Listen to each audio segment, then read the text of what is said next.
The CBS Radio Mystery Theater presents...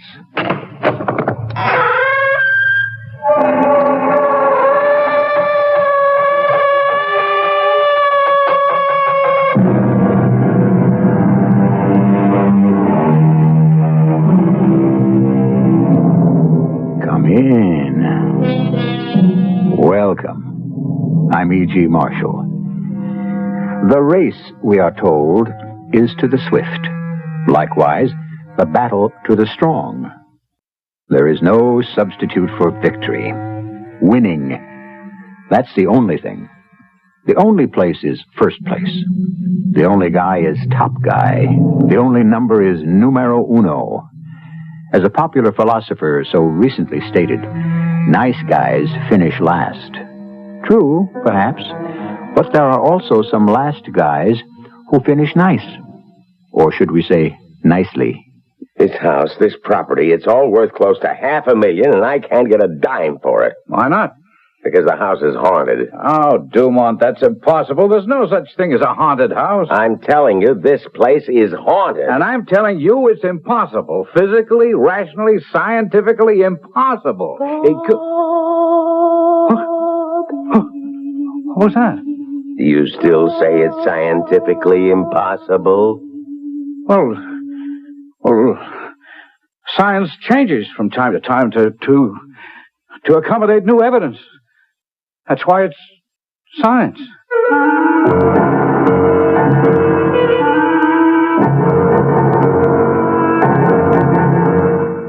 Our mystery drama, The Secret Chamber, was written especially for the Mystery Theater by Sam Dan and stars Ian Martin. It is sponsored in part by Buick Motor Division and True Value Hardware Stores. I'll be back shortly with Act One.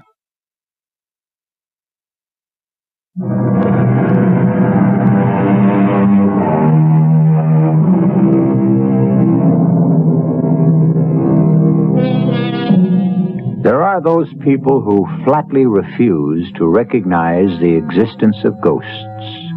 But, as Mark Twain once said, those are the people who never saw one or heard one. There is something about the sight of a ghost, the sound of a ghost on a dark night in a deserted house that will dissolve the doubts of the most skeptical and make fervent converts of the most cynical. After all, seeing is believing, isn't it? Well, why don't we discuss this matter with a man who's more or less an authority on the subject? Tattersaul's the name. Thomas Tatum Tattersaul. Though just plain Tommy suits me fine. Been a real estate agent all my life, though. Nowadays we have a fancy name for it, realtor. So, you say you're in the market for a fine old colonial, huh? Dating back to the Revolutionary period. Well, I got just the thing, a real beauty, the Hargrave's house. Oh, you know about that one, huh? You hear it's haunted. Now, would I sell you a haunted house? Well, fact of the matter is, it used to be haunted, but no more. Can I guarantee that? Well, now, supposing I just tell you the story. No extra charge, and you can decide for yourself, huh? Is that fair enough? Well, now, you got to go back a ways to the war. Well, I guess you'd call it the First World War. I didn't get to go myself. I was just a shade too young.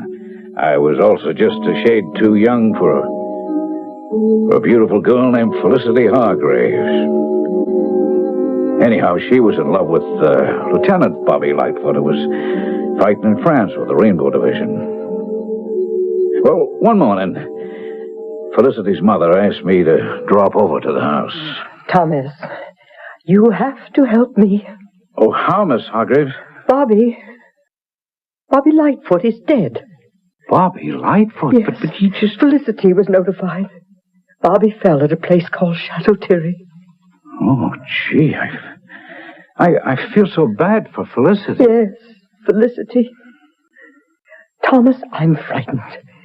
You see, when Felicity found out she was standing right here in this room, she didn't say one word.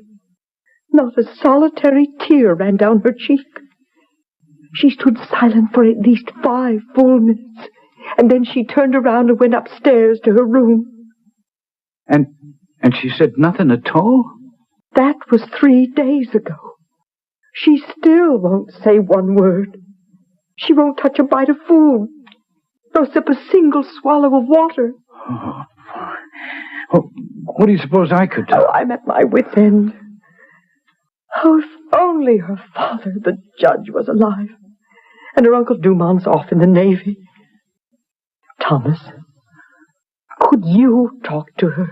Oh, Miss Hargrave, what could I say to her? She was always fond of you, Thomas. Oh, yes, ma'am, but... She cannot keep sitting in that room forever. What am I going to do? Ma'am, I sure wish I knew. Oh, if you'd been a little older, perhaps she might have fallen in love with you instead of Bobby Lightfoot. That's why you've got to help her. Oh, I'm willing to help, ma'am, but I just don't know how. Just talk to her. Talk to her. That might be enough. Talk to her.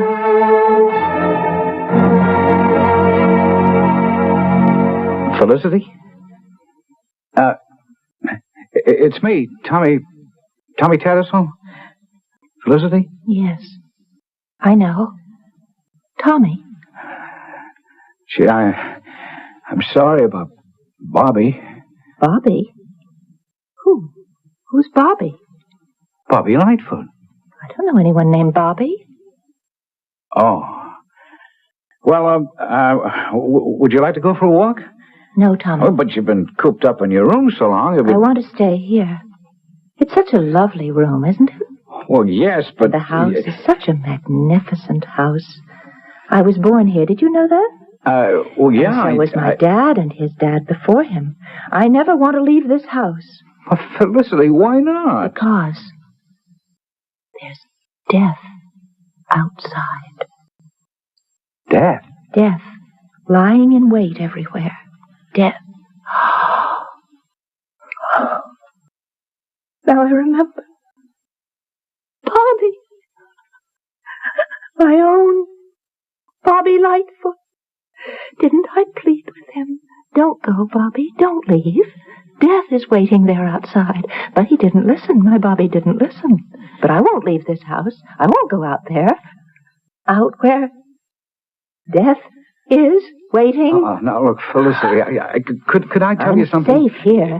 These rooms, these walls, these floors and ceilings, they all know me. They all love me. But look through the windows. Look out on the street and see how bright and how clear and how lovely everything is. This house, it shelters and protects me. I'll never leave. Just up the street, you see my dad's office, you see? I don't want to look out on the street. Look, start tomorrow. I'm afraid. I go to work there. Why don't you come by early in the day and just say hello to me? You can trust me, Felicity. I wouldn't let anything bad happen to you. Just say hello to me at the office tomorrow. Take a walk over. Well, it'll have to be a very short walk. I'm so afraid to be outside. There's so much death.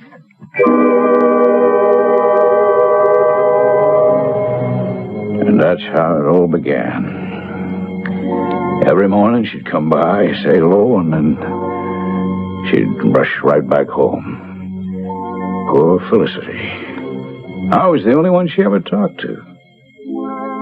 And what did we talk about? Death.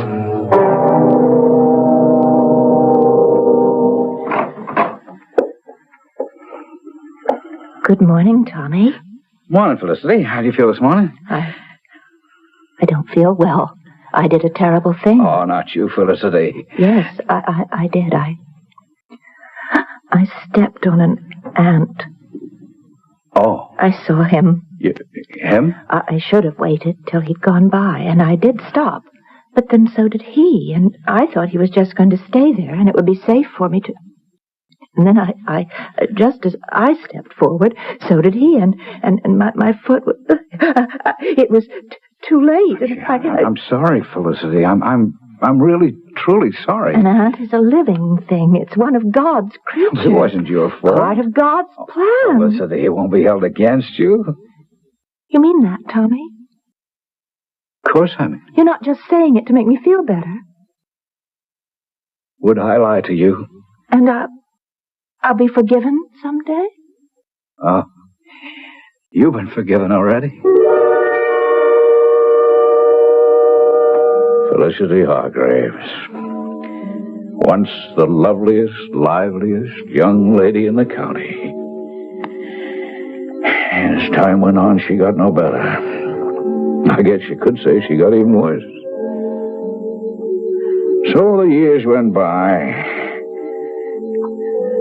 She was so tall, so beautiful, and I was so much in love with her. But nothing could ever come of that. So anyway, one night I got a call from Mrs. Hargraves, and seeing her was a shock. I mean, she'd been such a sturdy, well-built, strong woman, Felicity's mother. And here now, all of a sudden, it was like as if she'd shrunk to almost nothing. Tommy? Oh, Mrs. Hargraves. Yes. Oh, you don't know what to make of me.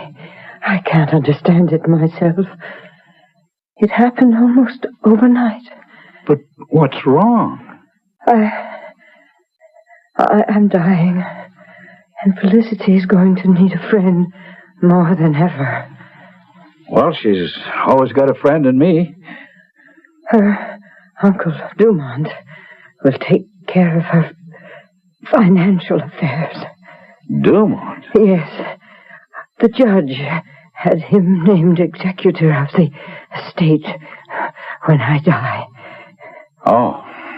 I know he'll pay her bills and see that she always has this house. But, Tommy, he won't have time for her. Felicity will need someone to talk to. Someone who will worry about her. Promise me, Tommy? Promise? Less than a month later, that fine lady was dead. And Dumont Hargraves took active charge of the family money. Maybe what happens next is a story you might have heard before. Why not? Don't it occur all the time? There was all kinds of talk in town that Dumont was running through all the assets, that he was making unwise investments, that he was gambling and, of course, losing heavy. Well, none of this could be proved. But one day, Dumont came into the office. Morning, Tommy. I'd like to throw a little bit of business your way. Oh, yes? Oh, that yes. You ever see a bird look at a snake? Well, Dumont, watching you, I now see how a snake looks at a bird. You don't like me, Tommy. That's true. You think I'm robbing Felicity of her inheritance? Well, you are, aren't you? Well, it looks that way, I admit. Tommy, it's not my fault. Yeah? So what's this business you want to throw my way? First, I wanted you to understand that I didn't ask for the job of executive. All right, Dumont, get to it. Well, I have to sell the house. The house? The old Hargraves homestead. But you can't sell the house. Why not? Well, because Felicity's... Well, what about Felicity? Oh, well, where will she live? Where? Where she belongs. In a sanitarium. How can you say that? It's true. How can she live all by herself in that big old house? She manages very nicely. Tom, I'm her uncle. I love her. I want to do what's best for her. Felicity simply is not right in the head. Dumont, don't you say that. Oh, poor Tom. You had a crush on her all your life. And then when Bobby Lightfoot got killed, you might have had a chance, but she went crazy. I tell you, don't use that word. Can you suggest another one that describes the situation more accurately? Look, Dumont, the house, it means so much to her. It's all she has in the world. It's all I have in the world, too. What do you mean? There's nothing left but the house. Nothing left? How can that be? Oh, I don't know, Tommy. Here and there, this and that. It all adds up to nothing. Dumont, I won't let you sell that house. I'll go to court. I'll have you declared unfit to continue as executor. Sure. And you'd probably even win. But it's too late. Everything else is gone. The court would have to sell the house in any event to satisfy the debts. I'm sorry, Tommy. Somebody has to tell her. Tell her what? That she has to leave the house. Oh, sure. That's right. Somebody does. Somebody has to break her heart, destroy her spirit, and turn her whole world into ashes and ruins, and you know who that somebody is going to be, Dumont? You, Tommy, you... Oh, no, this is all you're doing. You're going to tell her. Justice demands it. But if I tell her, it'll kill her. But if you tell her, well, you can put it in such a way that she'll believe you. She'll actually think it's all for the best.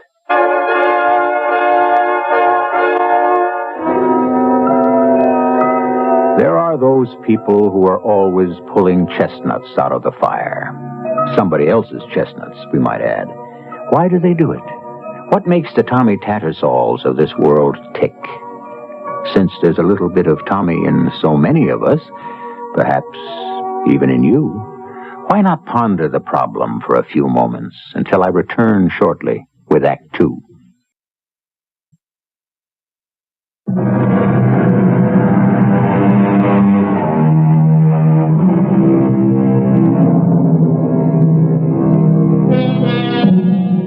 Someone said once that a house is not necessarily a home.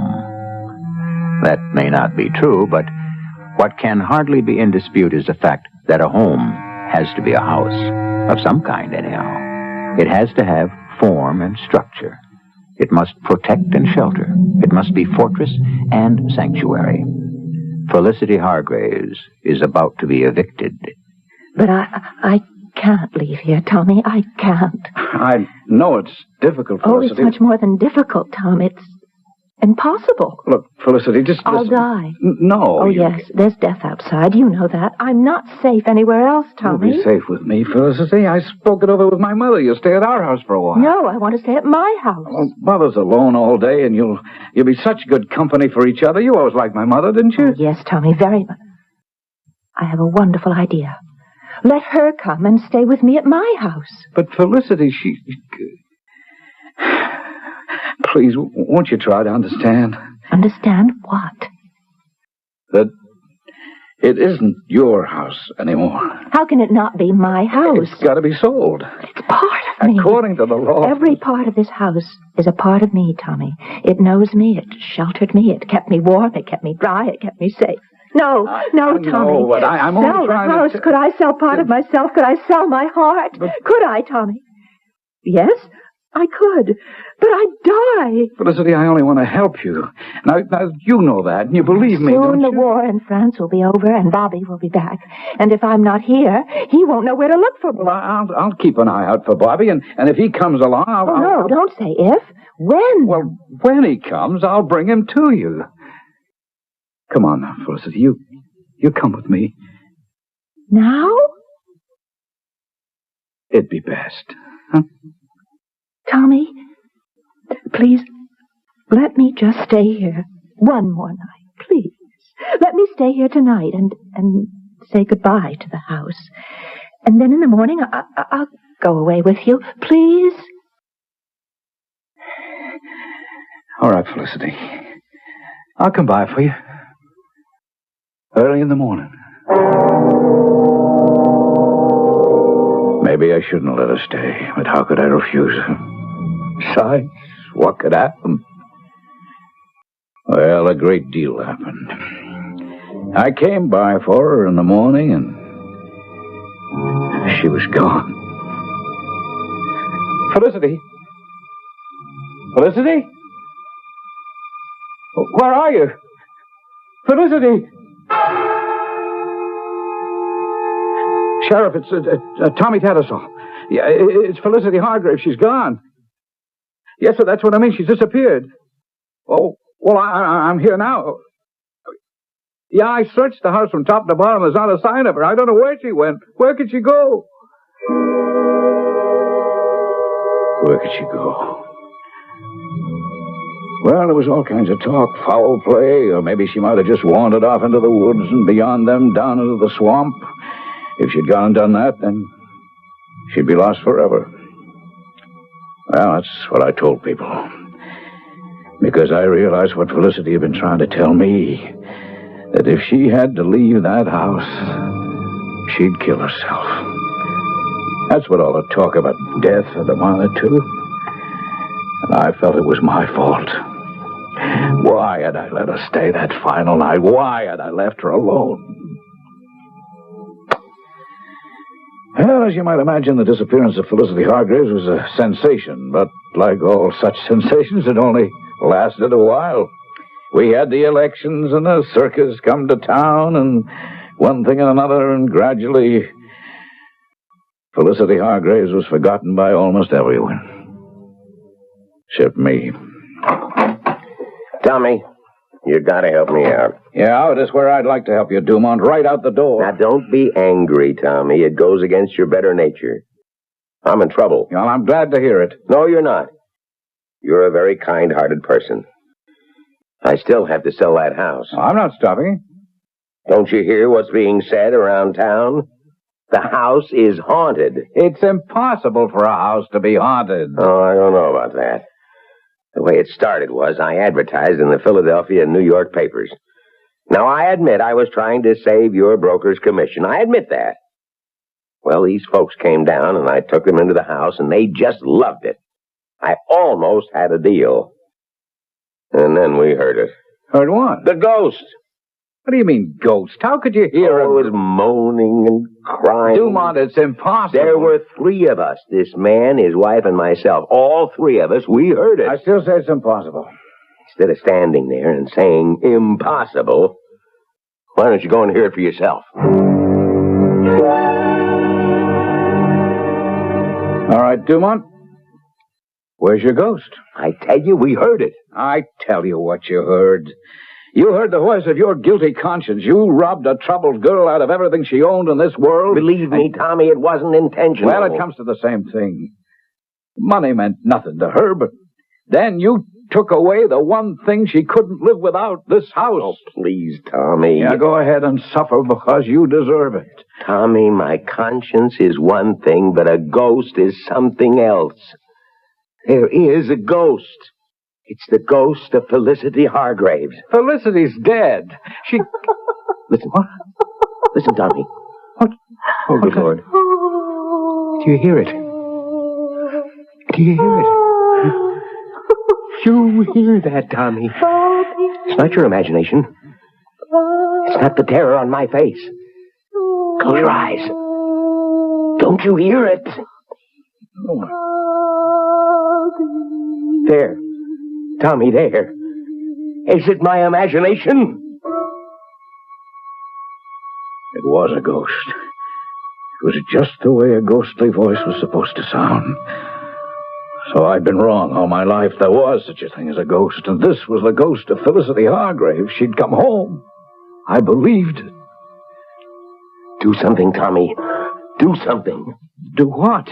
Tell her to stop. How can I tell her? She always liked you, Tommy. That's a fact. No, explain to her. You're crazy. Please, Tommy, I have to sell this house. All right. Felicity? It's me, Tommy. Felicity, are you here? Did you hear that? Here. Shut up, Dumont. Felicity, you shouldn't be here. You only scare folks. Felicity, Oh, will you forget it, Dumont? It's Felicity's house. But Felicity's It's her house, dead or alive, and if she wants to live in it, I say more power to her. It was no longer the Hargrave's house. It had now become the haunted house. No one would go near it. Well, one day, Dumont came into the office, and with him was a woman, a tall woman with a sharp and bony face and long, jet-black hair. And she wore a dress that was also black, but the blackest black you could imagine. Oh, she was the kind of woman you'd meet in a nightmare. It was broad daylight, and we were in my office. But still, in all, this woman sent a chill up and down my spine. Tommy, may I present the Countess Di Gennaro? How do you do, ma'am? Charmed. The Countess is an exorcist. A what? An exorcist. I am the one who banishes the evil spirit. Look, what kind of joke is this, Dumont? Tom, this lady is a great artist. What is she here for? I am to exorcise the evil spirit from the house of Hargraves. Now, ma'am, there's no evil spirit in the house of Hargraves. There is a spirit. You have heard the spirit. Now, that's Dumont. You just get taken in by his mumbo-jumbo. Tommy, I'm desperate. Mumbo-jumbo? Mumbo-jumbo? Now, that's what you've done. You've irritated her. You do not believe in spirits? Well, She must return to the grave. She will never know peace. That's right, Tommy. We're doing this for her own good. Well, what do you want with me? Somebody has got to go into the house with Countess DeGennaro. All right, that's you, Dumont. Well, no. I would create a spiritual climate of violence which the Countess couldn't overcome. Sure, and you're also scared out of your wits to walk into that house. That's a secondary consideration. Why does somebody have to go into the house with a Countess? A witness is required by astral law. All right, folks, go ahead. Find yourself a witness. I respectfully decline the honor. Tommy, you've got to do it. Everyone else in town turned me down. Now do it for Felicity. Felicity? Yes. Let her spirit find peace. She can't keep wandering around that house forever.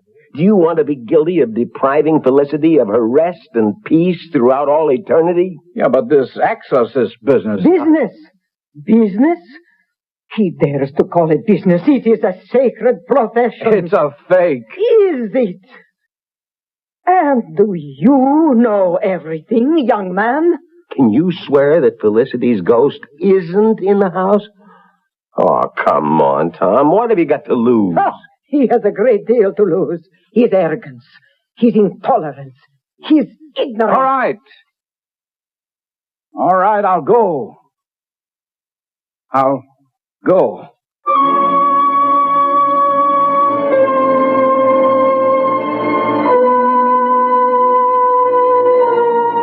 And here he goes again. Poor Tom. As you have already seen, he does get to run a great many errands for people. But this one coming up looks like an authentic first. Join us for dinner this evening, Tommy? No, thanks. I have work to do. What kind of work? Exorcising a ghost. How's that for a conversation piece? Well, our exercise in exorcism is scheduled for Act 3, which is only a few moments away.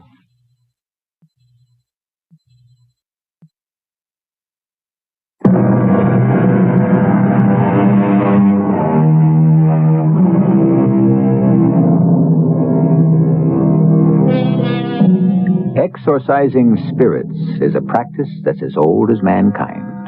However, in practically all recorded cases, the spirits were evil and therefore deserved to be driven out. We have a slightly different problem here. We have a spirit that's kind and gentle, the ghost of a beautiful lady. But evidently that won't help her. Since she's a ghost, out she must go. All right, Madame DeGennaro. When do we go to the house and start your little con game? Mr. Hargraves, I simply cannot tolerate the attacks of this boorish, ignorant lout. Now, Tommy, in the first place, she's a countess. In the second, it's an ancient and honorable profession. Yes, but since I'm to be a partner in this deal, all I want to know is when it starts. When the moon has risen and Venus has approached perihelion. All right, just give me the time. At the stroke of midnight, you and I shall stand in the geocentric ordained perimeter of the presence, and the ritual shall begin. Well, I tell you, it was easy enough to laugh at this dame. But the more she got herself involved in what she was doing, the more she started to kind of scare you. Her black eyes began to send out sparks. You could feel fire in her voice, and before you knew it, you kind of began to believe it wasn't an act. But that there was something dark and mysterious and scary about it. She closed her eyes and pressed her hands against her head as if her mind was on fire, trying to burn through her skull. Out! I command you! Out! Go! Go! Sever the bonds! Cut! Crack! Break! Go!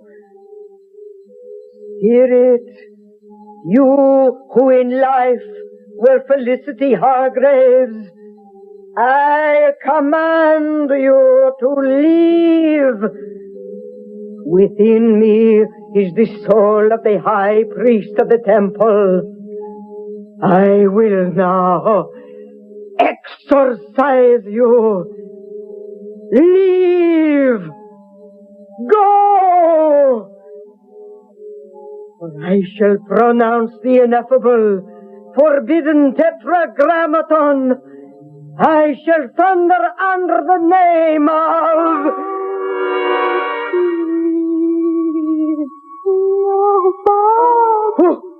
Who is that? It's the ghost, I guess. The ghost? The ghost? Oh, no! No! Countess, what's wrong? She fainted. I somehow managed to get her outside. There was a rickety old rocking chair on the porch, and I sat her down on it. And I waited for her to come to. When she woke up, finally, it was obvious that a profound change had taken place within her. What hit me? I beg your pardon?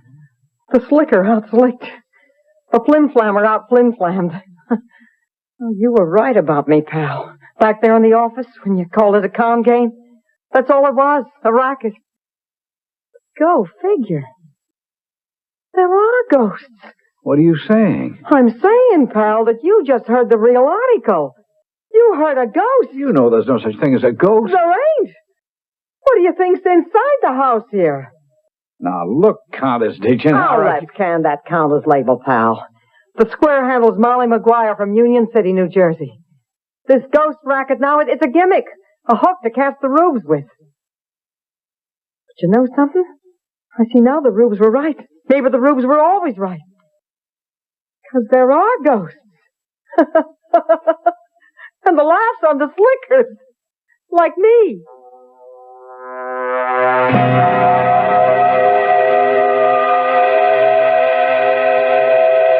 And so the time went by. And the house became more haunted than ever.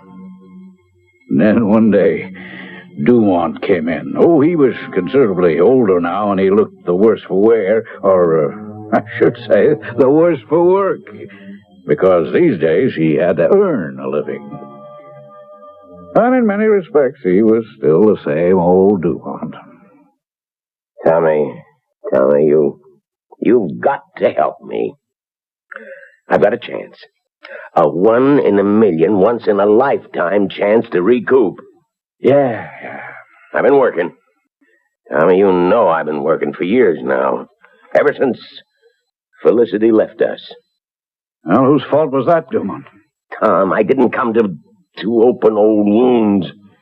But now there's a chance.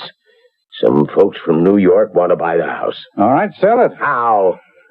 The house now has a national reputation. So what can I do about it? Something. Don't ask me what, but something. Do you in your heart honestly believe in ghosts? No. Why not? Because it's impossible.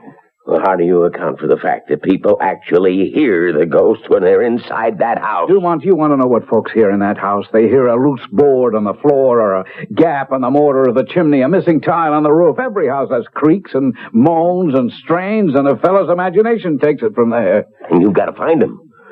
You've got to find that loose board, that missing mortar, that busted tile, whatever it is. You've got to find it.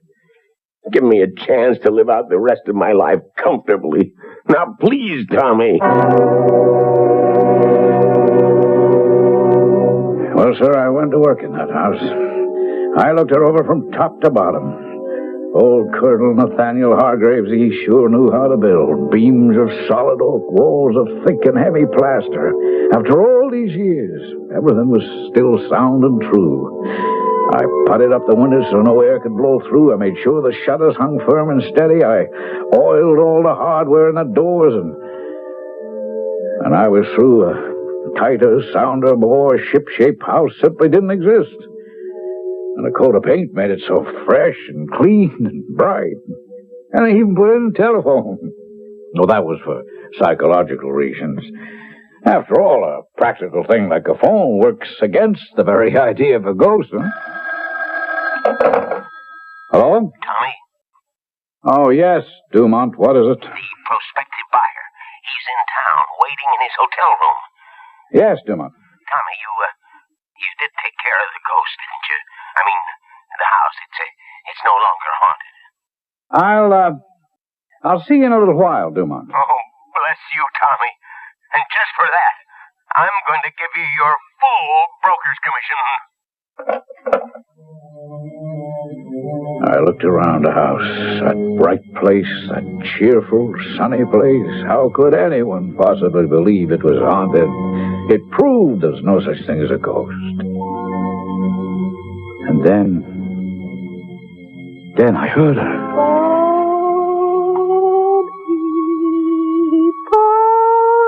Felicity. Felicity. It's me. It's Tommy. Tommy Tattersaul. Talk to me. Oh, Felicity, don't you remember Tommy? Felicity. Not another word. She didn't speak another word. Oh, I ran through the house. I searched every room, every closet. I probed through nook and cranny, cellar to attic. But there was nothing. No one.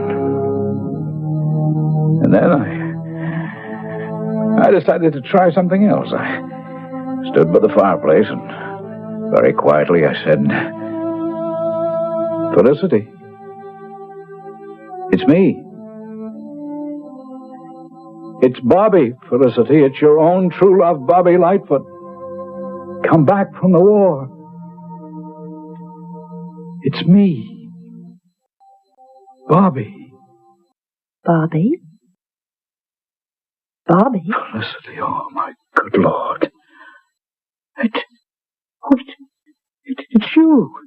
It's Felicity. You're alive. You're not a ghost. Oh, Bobby. You've come back to me. You've come back. How did you? I had to stay here, Bobby. You'd never find me if I'd left. Oh, yes, but where did you... Don't you remember the room? The hidden room beside the chimney. We found it when we were children, where they used to hide the runaway slaves. Remember? But everyone says it's a haunted house. Haunted? Oh, you know how sounds go in this place. I was crying. I was calling to you, Bobby. How did you live? Live? I didn't have to live, Bobby. I'm dead. Just as you're dead. I'm so happy, Bobby. I mean, food. Oh, funny how I still need food, even if I'm dead. On a dark night, you know folks around here, no one ever locks a door. All I ever needed was a crust of bread, a swallow of milk. No one ever missed it. Felicity, now, come on, let me take you. You mustn't. You must never take me anywhere. Bobby, someone always wants to take the house away from me. Don't let them promise. You'll never let anyone take this house away from me. Never. Promise. I promise. And you'll come and you'll visit me every day. You can't stay here until we're married, but I'll plan for a big wedding. Oh, yes. It will be a big wedding, the biggest this town ever saw. Yes, Felicity. And you won't let anyone ever take this house away from me. You won't. I won't.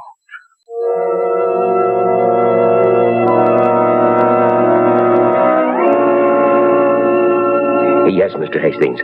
I'm sitting in Mr. Tattersaul's office right now. We'll be by to pick you up. Why, here's Mr. Tattersaul walking in right now. Hang up the phone, Dumont. Shouldn't take us more than 5 minutes, I said all hang told. up the phone. Yes, sir. You just have your checkbook Dumont, ready. hang up, will you? We'll see you right away. Oh, no. You will not see him right away. Do you realize what a deal I just worked out for the house? You'll have to call it off, Duel. House and property for $350,000. What do you mean, call it off? Well, it's all contingent on the house not being haunted, right? Yes, but that's what you went there to ascertain, to prove, to establish beyond the shadow of a doubt. Well, it's haunted, Dumont. It's what? Haunted. Oh, nonsense. There's no such thing Bring as your buyer here. I guarantee he'll hear enough to run screaming out of the premises. No, Tommy, I can't work anymore. I just can't. I'm afraid you're going to have to. I've got to sell that house. I've got to. You can't sell a haunted house, Dumont. Oh, no. And the home of Felicity Hargraves is haunted.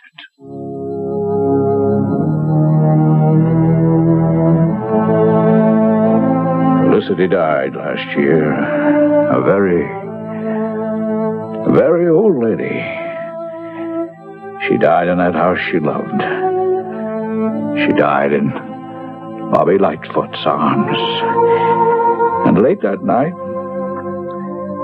Bobby buried her in a secret place. Well, now that we have all that ghost story business out of the way, let me show you the finest, the most nicely kept, the best constructed, the most attractive colonial period home in the entire USA. The Hargraves House. Oh, I vouch for each and every beam, board, and brick. And I'll even show you the secret chamber.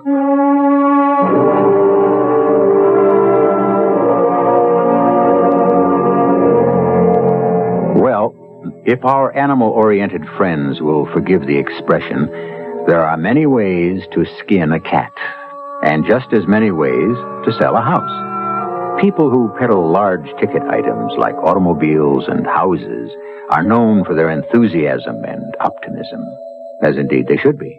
They are also incurably romantic, and in many cases, they tell a story so convincingly, they actually believe it themselves. I'll be back shortly.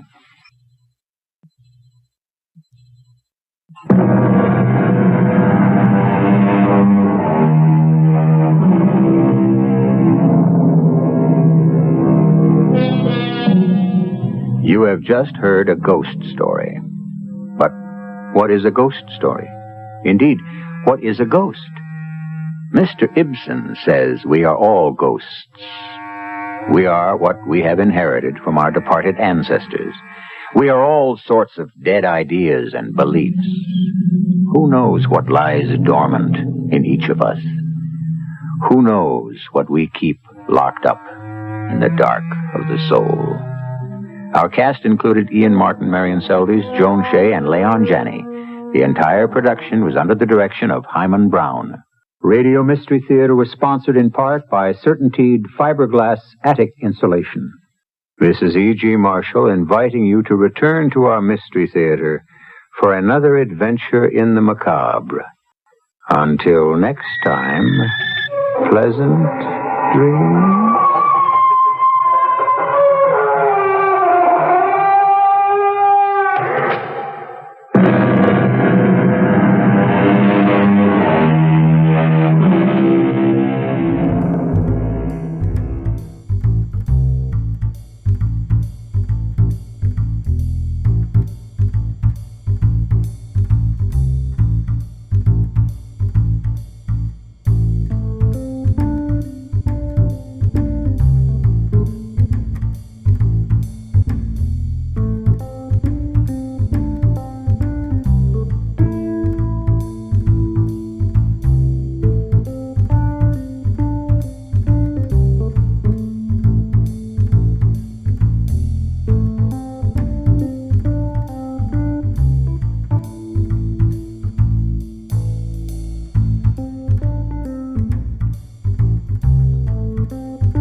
The CBS Radio Mystery Theater presents...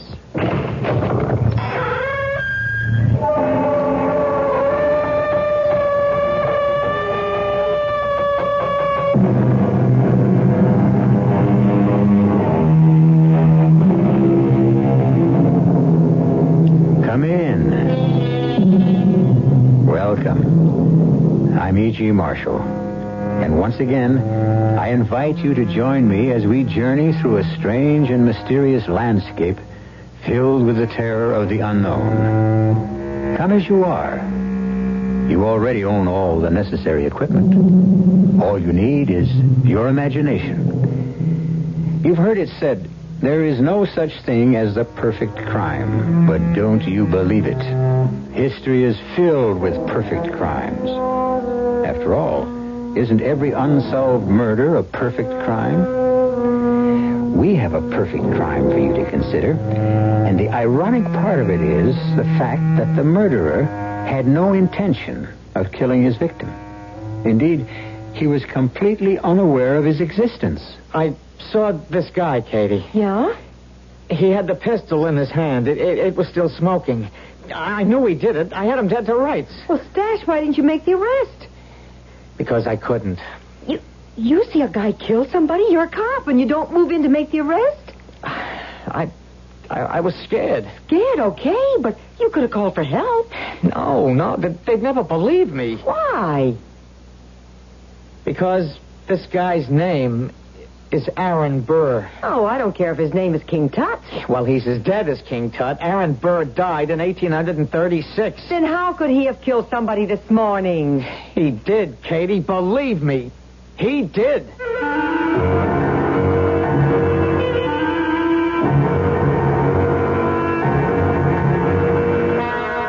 Our mystery drama, The Aaron Burr Murder Case, was written especially for the Mystery Theater by Sam Dan and stars Jack Grimes and George Petrie.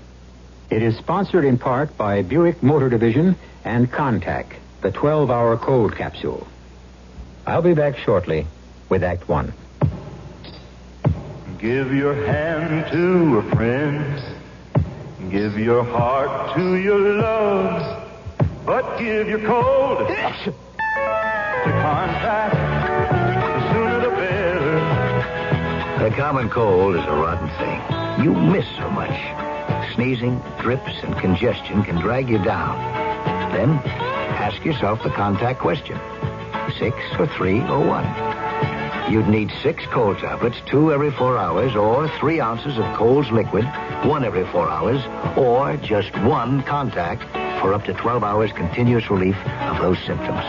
That's daytime, then nighttime relief.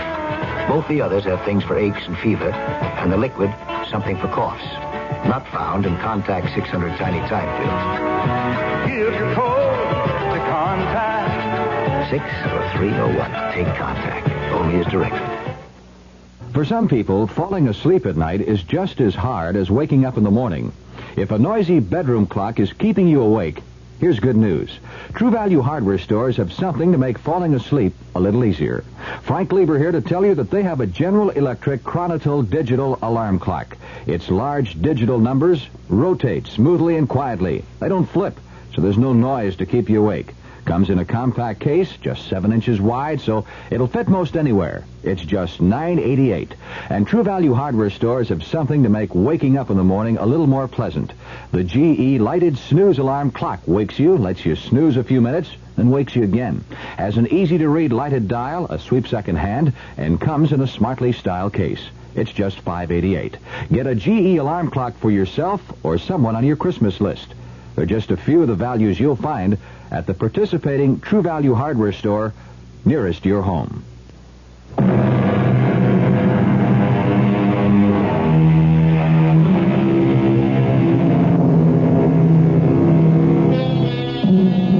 Our tale takes place in the Garden State of New Jersey, in the town of Weehawken. Famous at one time for its ferry to Manhattan. But before that, long before that, Weehawken was notorious for a different activity. A dark, dangerous, deadly, indeed illegal activity. an activity we're about to witness. It is a misty morning. We're on a rocky ledge of the noble palisade that overlooks the majestic Hudson River. Two men, each dressed in dark and somber gray, face one another at a distance of 20 paces. Each man holds a slim but lethal-looking pistol, and each pistol barrel is exactly 11 inches long, as prescribed by the Code of Honor. Nearby, a small knot of quiet, darkly dressed spectators. And now, one of the spectators steps forward. He's an imposing, white-haired military officer. Gentlemen, it is my duty to remind you, indeed to implore you, even at this final moment, to attempt to settle your differences peaceably. Then are you both agreed that honor can only be satisfied by an exchange of fire? So be it. You will hold your pistols at your sides, muzzles pointing to the ground. When I say present, you will raise your weapon to aim. When I say fire, each of you has 5 seconds in which to make his shot. Are you ready, Colonel Burr? Are you ready, Major Hamilton? Very well. Present. Fire! Cut! Print it! Marvelous, marvelous. And now let us do it again. Honestly, George, must you drop plop like a wet lamp glued in a sack? Are we going to play the damn scene again, Mr. Paradis? I believe so, Mr. Daly. Do you know why? Please. Because you didn't play it the first time. The word play, gentlemen, must suggest lightness, imagination, spirit, a quality I should have listened to my agent. All right, get up, George. It's method actor time. Leopold, I want the same Come on, setup. George. Now quit clowning around. Put Get a up. bush with snow-white roses at the very spot where he falls. And we can show his wound bleeding on the Come on, George. Don't go to sleep on us. There's no rest for the virtuous kid. Oh, yes, George.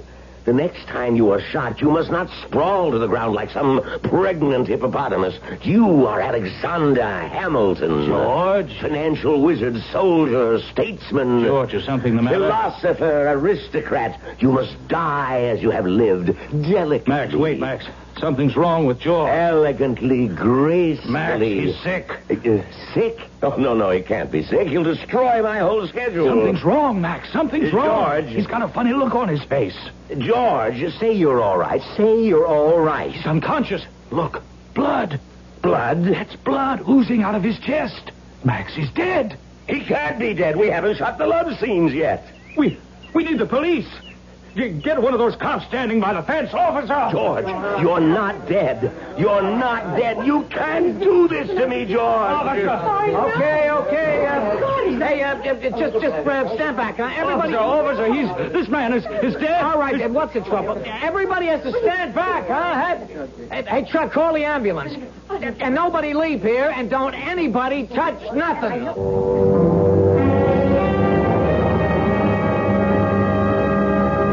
And, Lieutenant, he was lying on the ground. I didn't think anything of it until I looked very closely, and he was dead. Thank you, Mr. Daly. Is that all? For now. Am I, free to leave, Lieutenant? You're free to go, but you're not free to leave the location, I believe you movie people call it. Thank you. Yes. Swoboda, Yeah, Lieutenant. who's this actor who played the other part? Aaron Burr? You seem to be an expert on this picture, Officer Swoboda. Well, I tell you, Lieutenant, I've been watching so much, I think I know everybody's lines. Well, maybe this is your big chance to get into the movies. Yeah, no, not me, Lieutenant. You know, when the precinct gave me this special duty, I thought it'd be a piece of cake. These guys work too hard. They shape up before it even gets light. Well, Hollywood's loss, Weehawken's gain. Now, who did play Aaron Burr? Well, everybody heard of him, Tony Bellows. Now, we'll see him, but first, send in that one who's doing the St. Vitus dance outside. Oh, Mr. Maximilian Paradis. He's the big wheel. Yeah, well, let's start him spinning and see what we get. Okay, Lieutenant. Mr. Paradis? Yes? My name is Lieutenant Bauman. Sit down, please. Thank you indeed. Thank you for extending me hospitality in my own office. Oh, well, I'm sorry we took over your trailer, sir, but we needed a headquarters for this investigation. Your name is Maximilian Paradine. Everyone knows that. Now, sir, at approximately 7 a.m. this morning, you staged a duel between two actors, a Mr. George Rivers and a Mr. Tony Bellows. Is that correct? That is not correct. I staged a duel between Alexander Hamilton and Aaron Burr.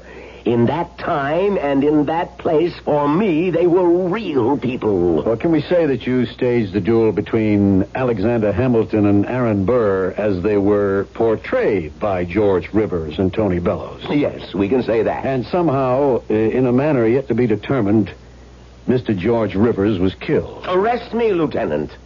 Arrest you? Why? I am guilty. Of what? Murder. Murder? Yes. I killed George Rivers.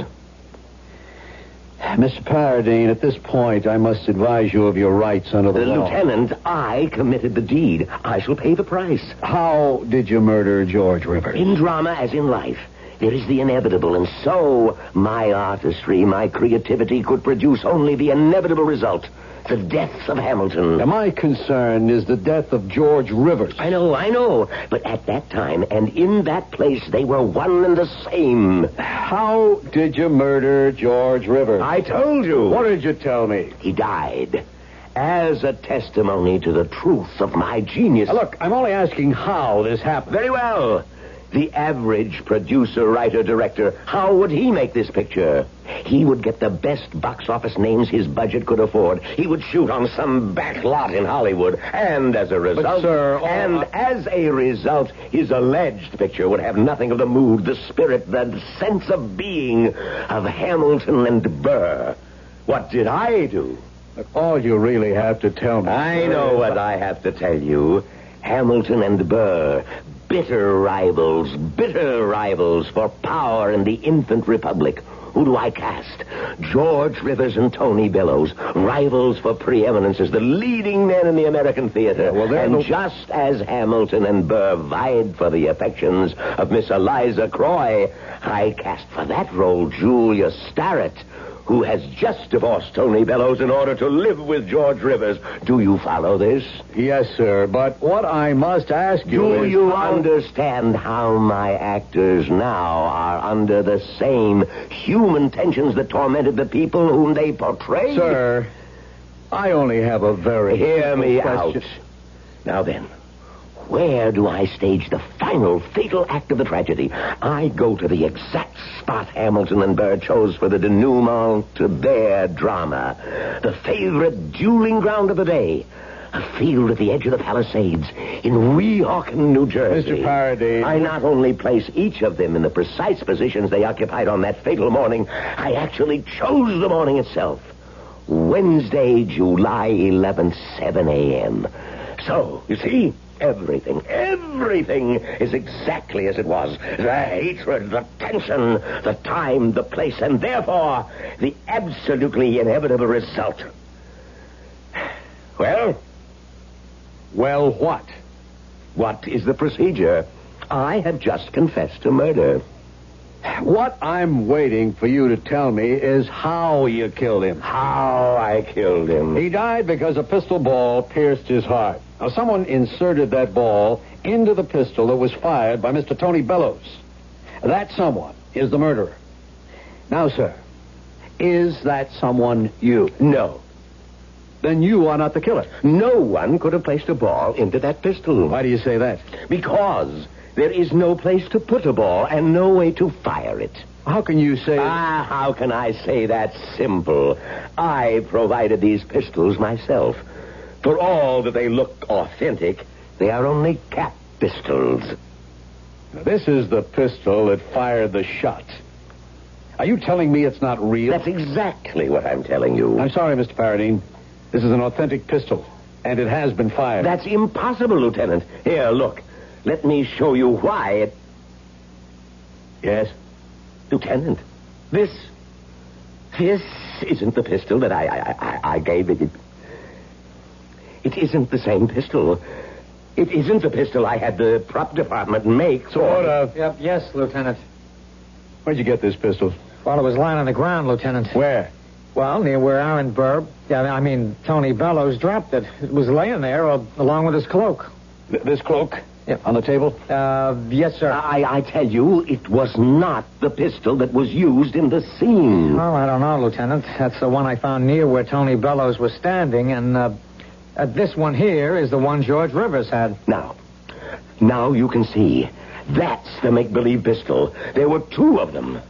If there are two of them, where's the other one? Well, I don't know. Kubota? Well, this fake one and this real one, those were the only two.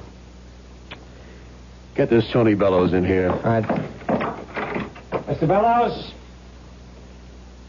Mr. Bellows?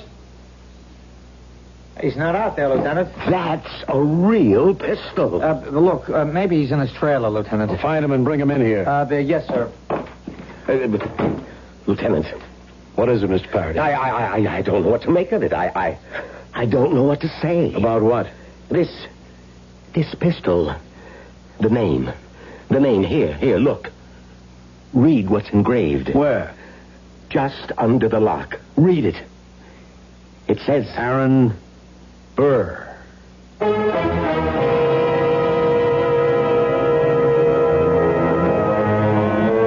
That's what it says. Aaron Burr. Well, you might say, if this is the exact spot, Aaron Burr might have dropped it there or lost it there many years ago, and that's what... But no. This is no rusted, rotted relic. Indeed not. It is a well-oiled, well-kept, well-used weapon. And it has just been fired. But who fired it? Well, we still have 2 acts to go. Maybe we'll find out when I return with Act 2 in just a few moments. Ever see a beer drinker pour his beer real easy down the side of the glass? Maybe you do it yourself. If so, the Budweiser brewmaster thinks you're missing something, especially if you're a Budweiser drinker. You see, Bud is brewed, so it will kick up a healthy head of foam.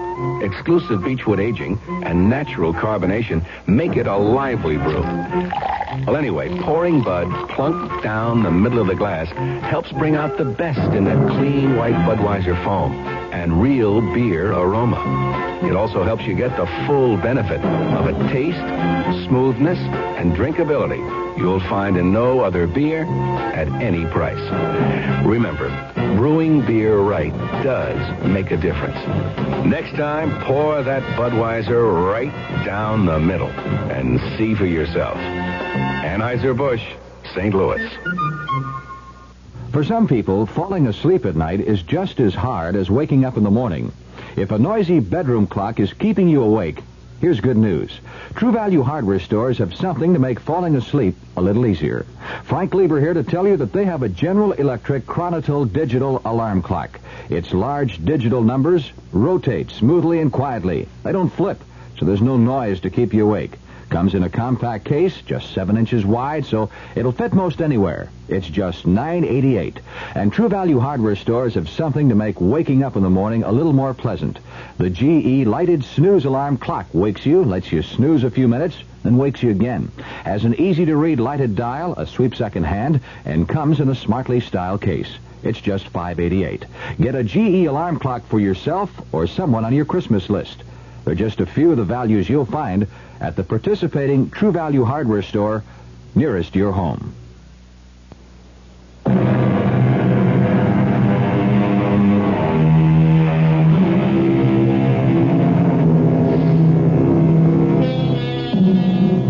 Mr. Maximilian Paradine, an authentic genius of the films, is shooting a motion picture on the duel between Alexander Hamilton and Aaron Burr.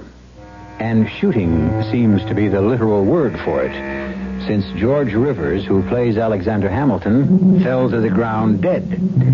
He is dead because Tony Bellows, who plays Aaron Burr, evidently did not fire the prop pistol, which is a harmless replica, but a real lethal weapon. To complicate the situation, there is a name inscribed on this real pistol. And what is the name? Yes, you're staying with us. It's Aaron Burr. You say, You've never seen this pistol before, Mr. Paradine. Well, how, Lieutenant? How I'd like an answer, yes or no. Yes or no is an answer for small minds. To the best of your knowledge, Mr. Paradine, have you ever seen this pistol? No, never. This is Aaron Burr's pistol. How do we know? It says so. His name is on it. How did it get here? You would have to ask Aaron Burr. Lieutenant? What is this, Svoboda? Tony Bellows, the guy who plays Burr, he's gone. What do you mean he's gone? Well, he's nowhere around. Impossible. He has a contract. This is a shooting Now, day. just hold it, Mr. Paradine. When was the last time you saw Mr. Bellows? When? Yes, when? When? We were doing the scene. The camera establishes Mr. Burr. That's Bellows. You must not destroy my concentration. Now, the camera pans to Mr. Hamilton, George Rivers, back to Mr. Burr, on Daly's command, present. He raises the pistol, camera to Mr. Hamilton. On him, the word fire. He falls, discharging the pistol. And where did Mr. Bellows go? Where? Yes, where?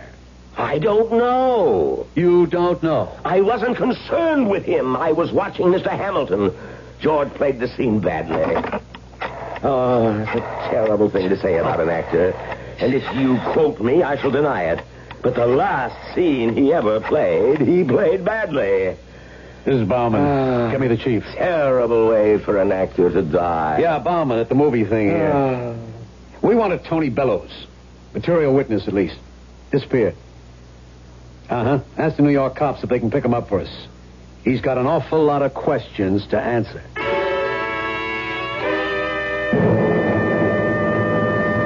Now, Mr. Daly, you were the closest person to both parties during the dueling scene. Yes. What happened after the exchange of shots? Well, George Rivers fell to the ground. Yeah, we know that. Now, what about Aaron Burr? Well, Tony Bellows. I don't know. I wasn't looking at him. How does it happen that nobody was looking at him? Well, you see, the scene belongs to Hamilton. George Rivers. So nobody can tell me what happened to Tony Bellows. Did he say or do anything at all this morning that might have seemed unusual in any way? Well, I don't know. Oh, now that you mention it, I didn't see him until he was in place for the scene. Mr. Paradine, do your people have to report in or check in or shape up in any way? Well, there's a makeup call, but... But what? The camera wasn't going to be on his face today, so all that Tony had to do was be in costume and in place at 7 a.m. And this cloak was his costume? Yes. I, of course, designed it myself. It is known that I attend to every single detail. I permit others to take certain credits. But this is not the cloak. What do you mean it's not the cloak? This is not the cloak that was made for Aaron Burr to wear in the scene. Svoboda, where did you... Lieutenant, this is the cloak that was laying on the ground near where Tony Bellows was. The cloak and the pistol. Where else would it come from? Gentlemen, please pay attention. This cloak is made from a heavy wool material. I have never seen a material like this.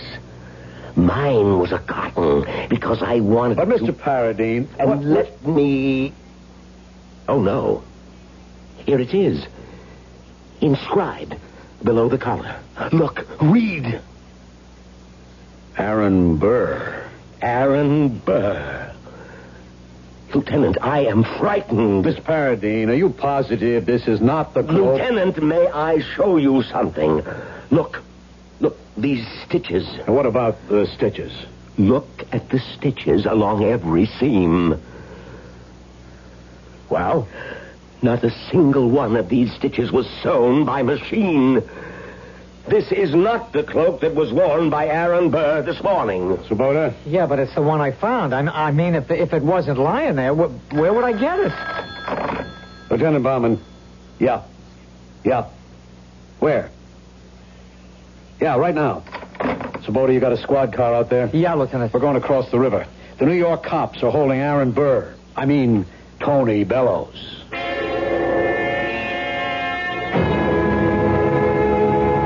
I was here all the time, Lieutenant. Here? Here in my apartment. Now, just a minute, Mr. Bellows. Are you telling me You were not on the set earlier this morning? That is exactly what I'm telling you.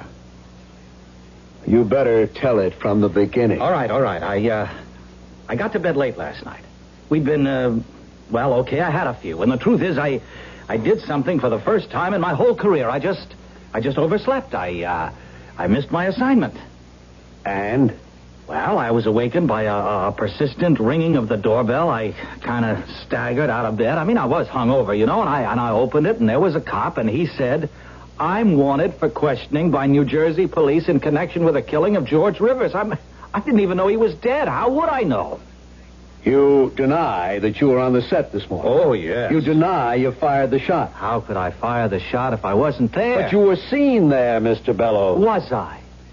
Who saw me? The cast, the director, the crew, and this officer here, Patrolman Svoboda. Now, wait a minute. Officer, did you see me on the set this morning? Yes, Mr. Bellows, I did. Are you sure, officer? Yes, sir. Now, look at it this way, officer. You saw somebody in costume. You knew I was playing the part. Now, officer, realizing that my life could depend on your answer, just think. Did you actually see me, or did you naturally and automatically assume it was me? Well, Svoboda? Well, Lieutenant, now that it's put that way, I don't know. What don't you know? Well, I don't know if it really was him. I mean, sure, I thought it was him, but I couldn't put my hand on the Bible and swear. But if it wasn't him, who was it? I don't know. Mr. Bellows, have you any objection to coming back with us? No, Lieutenant. None at all. Will you excuse me while I change clothes? I'll just be a minute. Go ahead. Well, Lieutenant? All I know is somebody killed Alexander Hamilton.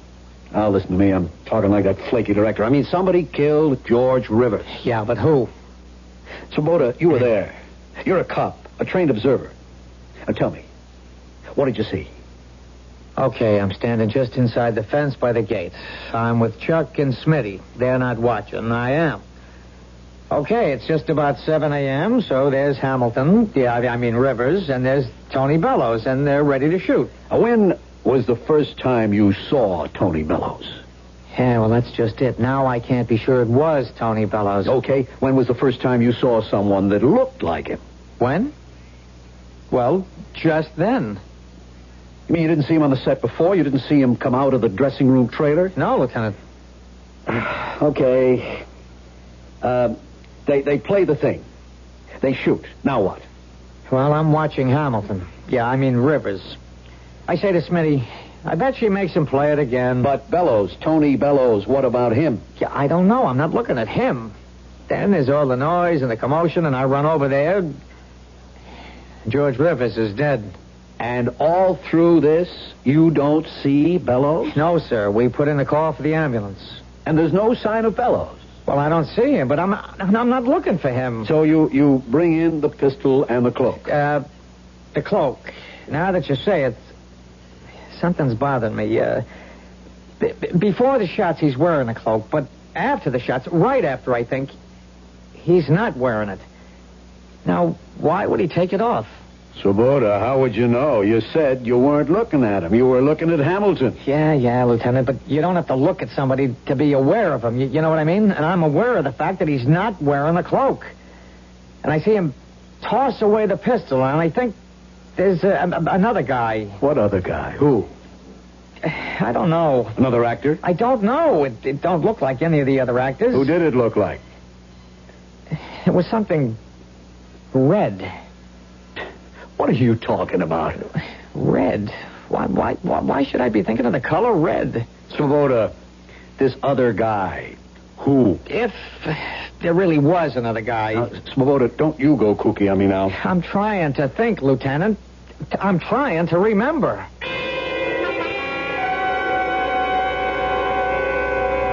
So, you kept your promise, Tony. What promise, Julia? When I decided to leave you, you swore you'd kill George. How about it, Mr. Bellows? Did you? I didn't swear. I merely threatened. And obviously he's kept his word. Oh, Lieutenant, did you ever say things in anger that could come back to haunt you? Did you threaten to kill him?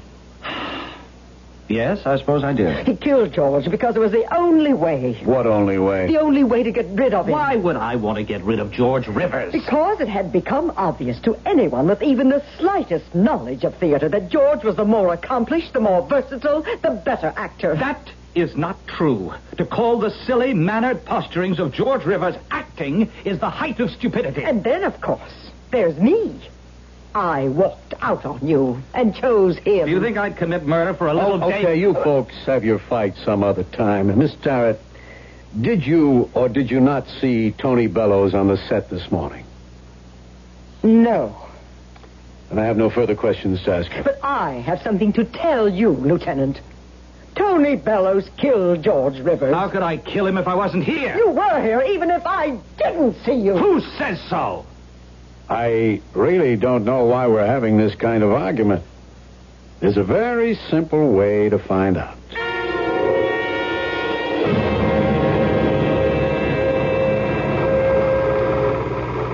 Hold it right there.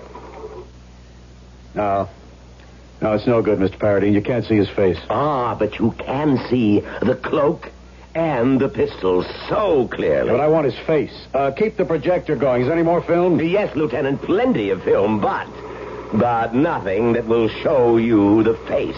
How could you shoot a duel and not show the face of one Are you telling me how to stage a dramatic scene? Well, it would seem to me that simple. Common sense would dictate. Everybody is a director. Now, look, there are two people in the duel. Why show only one face? Because you do not dilute the drama. If you were to show both, the concentration of the audience... If you'd have shot both faces, I'd have been able to prove that Tony Bellows was or wasn't here. I cannot be expected to destroy a dramatic scene for the benefit of the Weehawken, New Jersey Police Department. Now, look. Somebody played that scene with George Rivers this morning. Now, if it wasn't Tony Bellows, who was it? Who played the part of Aaron Burr?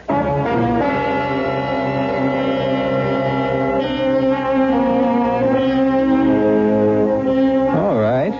Who? Let us be completely objective. Let us, as they say, review our options. First, despite what he says, it was Tony Bellows. Second, it was Aaron Burr. Yes, Aaron Burr, dead and gone these many years, but Aaron Burr all the same. Third, oh, well, see if you can figure it. And I'll be back in a few moments with the third act to check you out. Been all over town and you can't find what you're looking for. Stop all that chasing around. What you're looking for is gonna get found. At Gabbard's, you'll find your home at Gabbard's. You'll find a world of wonderful things waiting for you at Gabbard's. We'll let you in on a secret Christmas place. It's at Gabbard's. Gabbard's exciting accessory department, where every item is an exciting gift idea. Thousands of gift ideas in every price range. But help us keep Gabbard's accessory department a secret. See, that way, we can always park easily and shop without pushing. Because if everybody knew about Gabbard's accessory department, well, everybody would want to shop there. Gabbard's. You'll find your home at Gabbard's. Gabbard's. Gabbard's first ever sale now through Saturday, November 30th. Up to 50% savings. Midway Road north of LBJ 635. If you take a look at the new 1975 cars, it doesn't take long to notice the European influence is strong. And to be sure, there are some new American cars that rival the Europeans, one being Buick's new Skylark SR. But don't consider a Skylark SR because of its touring car interior or its rather rakish profile. Consider it because it's a Buick, possessing many of Buick's nicer innovations, like the new Buick V6, a peppery little engine that spits out a plentiful amount of torque while sipping a surprisingly small amount of gasoline.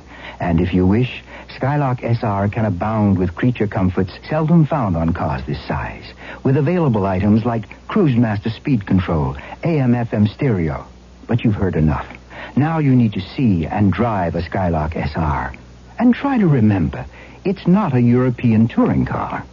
It's a Buick. There's a new plan in town for personal banking, and it's a grand plan. In fact, that's the name of it. The Grand Plan from Lakewood Bank and Trust. It's a special plan to reward you for keeping $1,000 or more in your regular savings account.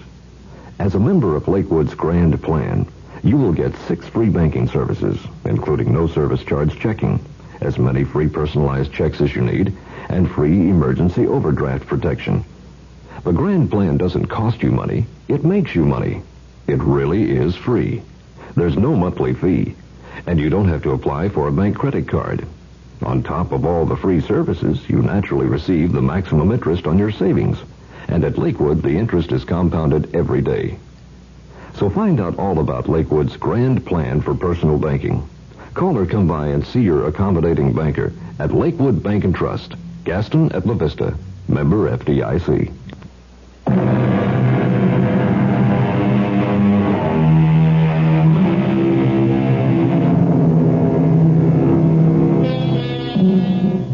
George Rivers and Tony Bellows, 2 actors who hate each other in real life, are playing the parts of Alexander Hamilton and Aaron Burr, 2 people who also hated each other in real life.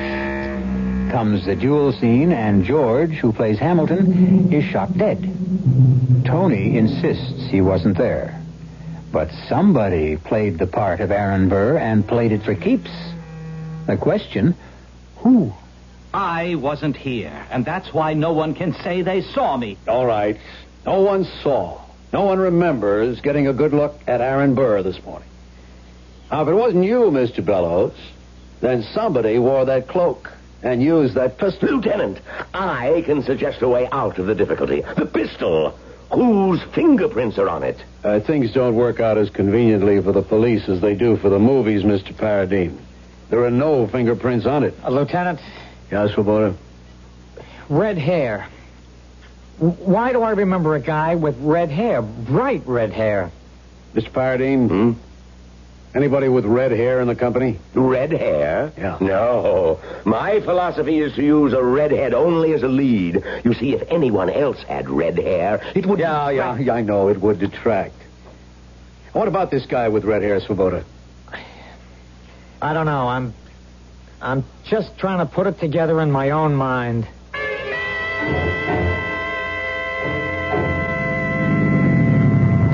Well, thank you for the lift back to Manhattan, Lieutenant.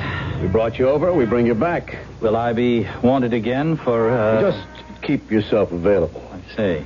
Anything else you have to ask me? No. Well, thanks again for the lift. Yeah. How have you been getting back and forth from here to Jersey? Oh, there's nothing to it. By car, get onto the West Side Highway, into the Lincoln Tunnel, and there I am in Weehawken. And, how long does it take you? Oh, early in the morning, no traffic, 20 minutes. Oh, I think I see what you're driving at. Oh, I'm not driving at anything. Where do you keep your car? They have a garage in the basement of the apartment house. Well, see you around, Mr. Bellows. Yeah. Once again, thanks for the lift. Well, while we're here, we'll ask. You in charge of this garage? Oh, I ain't in charge of nothing. I just work here. Police? Yeah, I know. I can always tell a cop. What time did you come on in the morning? 8 o'clock? Who's on before you get here? Nobody. The night man quits after he washes the cars. And what time is that? Well, I guess it's all done by 3:30, 4 o'clock. So if someone picks up his car between 4 and 8 in the morning, there's no one here. That's the way it goes.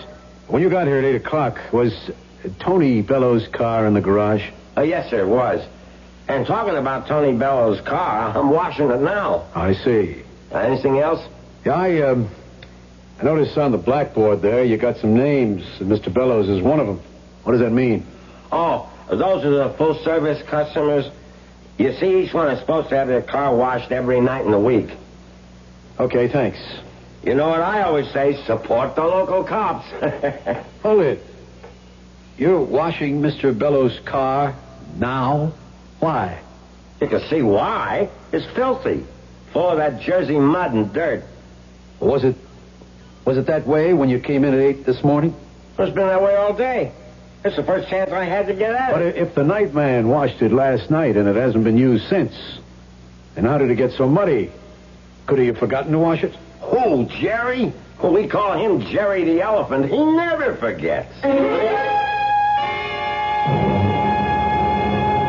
And so, in the confusion after the shooting, you sneaked off the set. I did not. You got into your car. No. You drove back across the tunnel and into your garage, and you were upstairs before the day man showed up. It isn't true. But you forgot one thing. A car is washed every night. You got it dirty when you took it out. I didn't take it out. And how did it get full of mud? I don't know. Yes, I do.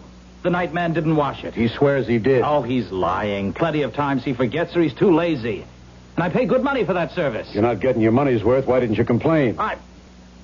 Well, I did. To whom? To his boss, naturally. If we asked his boss, would he remember your complaining? If the night man makes a habit of forgetting to wash your car, wouldn't the day man notice? Should we ask him? What would he say? Let me alone.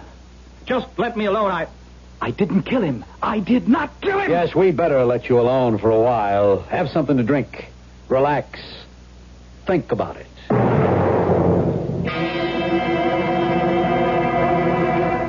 Mr. Svoboda? Huh? Oh, what is it, Mrs. Swoboda? Well, how does it happen you're not in bed? I wake up and there I am all by myself. Katie, I'm scared. Oh, what's the matter? I can't explain it. Well, try. Should I make coffee? No, love. Just sit here. I'm really scared. Oh, honey, you scared? Stash, you don't even know what that word means. I've been reading something in these books. Let me see those. The Life and Death of Alexander Hamilton. Hey, I thought you got out some books so you could finally study for the sergeant's exam. What's this all about? How did I know, Katie? How did I know? How did you know what? Exactly how it happened. How what happened? How Burr killed Hamilton. I've been reading these books all about that duel, the reports, the eyewitness accounts, and they all agree on what I saw. Well, what do you think you saw? I saw Burr, Aaron Burr, just before the duel, while he was waiting, slip off his cloak. And then I remember the look on his face after he fired his pistol. No, Stash. No, shush. He was scared.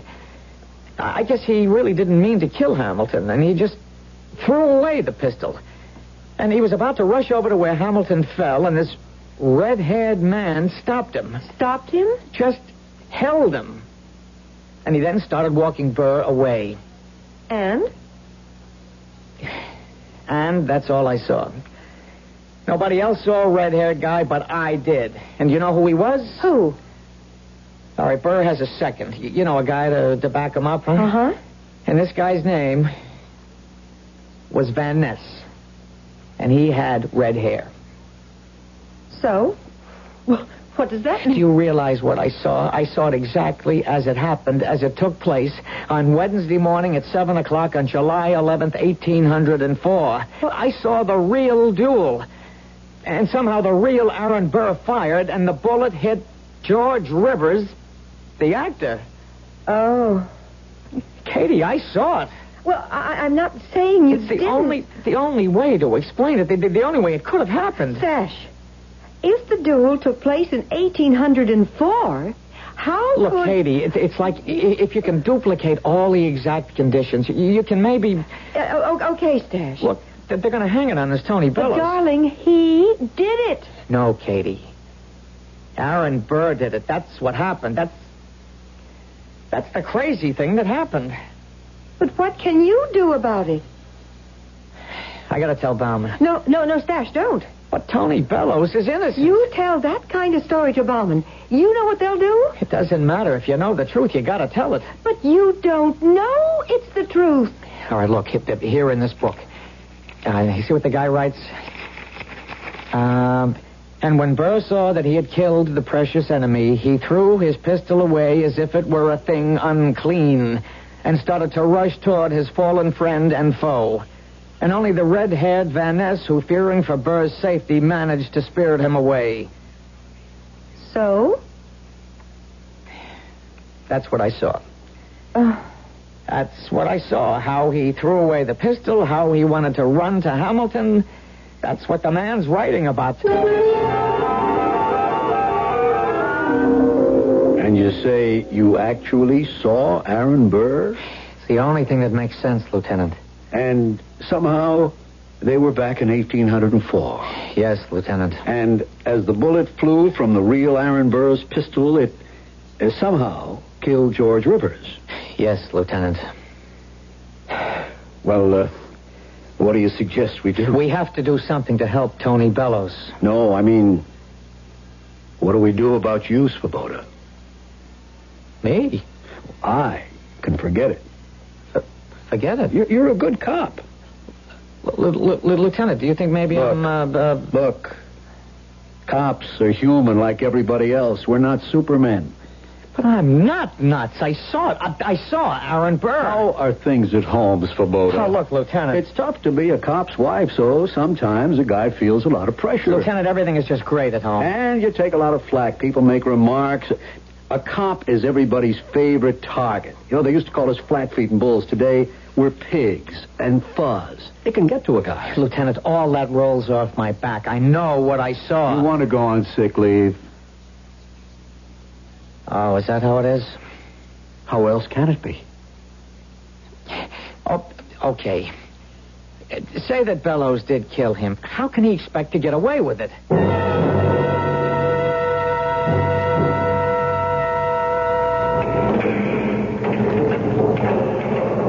I'll let you know when I'm ready to leave, guard. Well, what do you want? Who are you? Mr. Bellows, my name is Swoboda. You look familiar. Oh, you're the cop who was on the set. Huh. Why are you here? I heard the verdict. I'm sorry. 20 years. 20, and I'm innocent. Believe me, I'm innocent. Why didn't anyone believe me? I believe you. You do? Oh, that's great. I want to help you. How? Maybe I can catch the real killer. Do you know who it is? Yeah. Who? Nobody wants to believe it. Well, listen, who is it? It's Aaron Burr. Aaron Burr? Yes. Oh. Well, thanks a lot for dropping by, officer. I really appreciate it. It's true. Oh, sure. I can't tell my superiors about it because they'd never buy it. Well, no, of course not. But I'm going to work on it independently. Yeah, you do that. I just came by here to tell you that you still have a chance. Not much of a chance, but it's all there is. Oh, that's great. What is it? Well, the next time that July 11th falls on a Wednesday, I'll be there. At that field at 7 a.m. And when Burr shows up for the duel, I'll try to arrest him for the murder of George Rivers.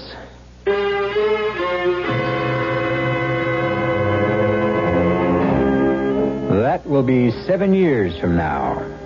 At that time, hopefully, we will bring you the story. After all, what is time? As the philosopher says, 'tis but a wheel that turns round and round, and it always moves backward in order to go forward. What we have seen, we shall see again. I'll be back shortly. From 17 to 25, young minds are so alive. They see things that others may not see. College is the place they learn the things they'll need when it's their turn to show the way to you and me. College is a place where the future of America is being built right now. But colleges are in financial trouble, and they need all the help that you and I can give them. The dollars you give to the college of your choice are an investment in America's most important asset, the minds of her children. So please, give to the college of your choice now. From 17 to 25, young minds are so alive. A public service message of this station and the Advertising Council.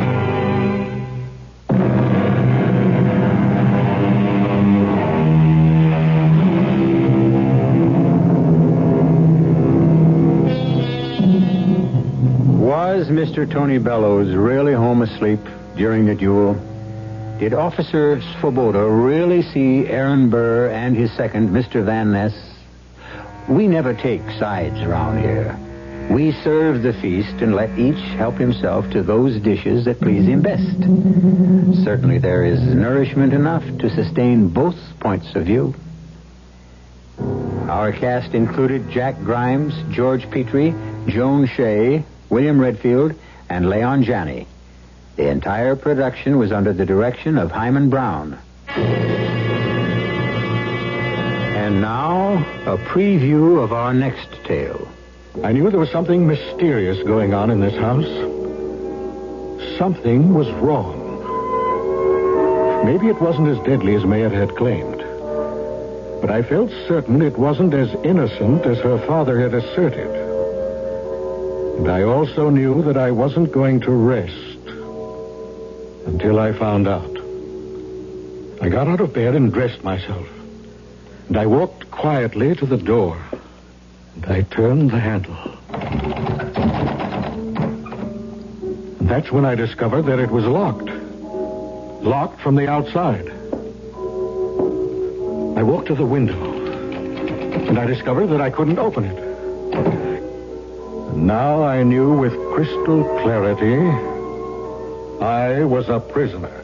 Radio Mystery Theater was sponsored in part by Anheuser-Busch Incorporated, brewers of Budweiser. This is E.G. Marshall inviting you to return to our Mystery Theater for another adventure in the macabre. Until next time, pleasant dreams.